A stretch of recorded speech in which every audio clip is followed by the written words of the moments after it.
Good afternoon, colleagues. It's Kev for the National Working Group here. Just checking in to see how you all are. It's been a long time since we first had a chat and things have changed. I have no idea how long we've been at home now. Is it 50 days? Is it 60 days? Days blur. I'm not sure sometimes what day of the week. The only day I knew as certain is Thursday when we all go outside to clap the key workers. But a question, who claps the other key workers who've gone under the radar? Colleagues like yourselves and us who work in safeguarding, because safeguarding hasn't gone away. Safeguarding is still here, and I'm sure, like us, you've never been busier. So when I'm watching social media and all these celebrities and all these people playing these musical instruments, doing these foot tapping routines which must have took ages to develop, I keep wondering, how are you getting time to do this? People learning new languages. Personally, I've learnt 3 languages. I'm proficient now in Jaffa cake.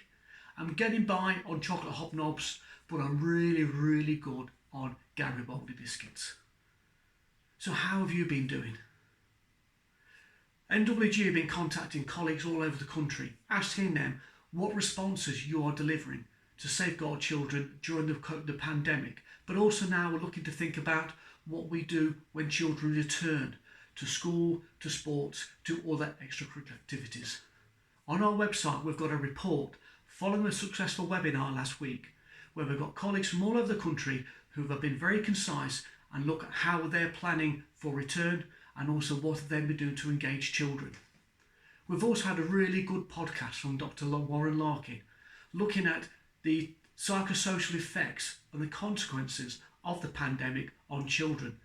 It's a really good podcast and it's free to download on our website and to be shared freely at the same time.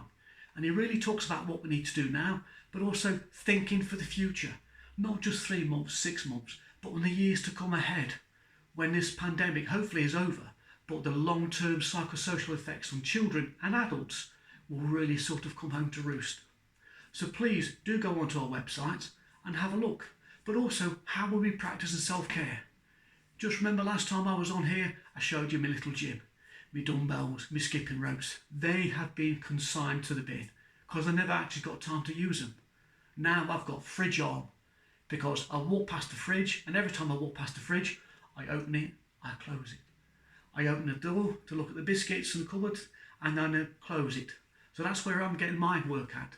How are you managing? How are you getting your workout? So when we have Thursday nights and we're clapping on key workers, might happen this week, might not. Give yourselves a big pat on the back because no one's recognising the work we all do to safeguard children.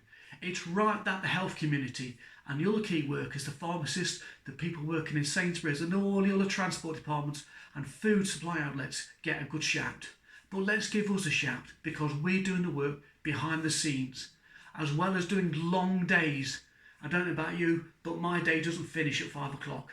I don't turn the lid off the computer, I don't walk out the office and say goodbye. I actually just leave the PC on, I'll go and cook dinner, I'll go and pick my wife up, and then I'll log on again. So our days are longer, and then you children, you are schooling, and then you're doing more work in the evening because we haven't been furloughed. Safeguarding is important. That's why we do the job. So a colleague of ours, Johnny Matthew, visit his website. John has just developed a very good self-care online training program to help us look after ourselves because we look after other people all the time and sometimes we can neglect ourselves. So have a look at it, johnnymatthew.com, and also visit our websites, NWG Network and also Stop CSC. Lots of free information there from around the country which might help you think about how we plan for return. So I'm going to practice some self-care now before I sign off. I'm going to have a nice piece of fruit. Take care, colleagues, and hope to see you again in a few weeks.